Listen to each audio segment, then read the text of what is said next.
Ayan, October 2024 na, tsaka nyo palang nalaman.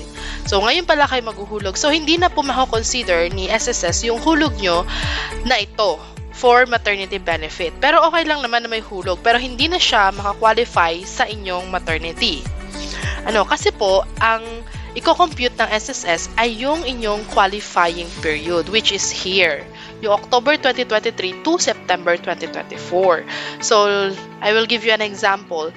So, ito po yung 2024 and ito yung, ito yung 2024 and ito yung 2025. So, ito pong may bilog na to, ayan na po yung inyong semester of contingency. So, malamang or maaari na duguin na po kayo or manganganak na kayo dito sa mga buwan na to. So, kailangan ito pong nasa taas, September pataas to January, meron po yung hulog. Or updated po yung hulog nyo.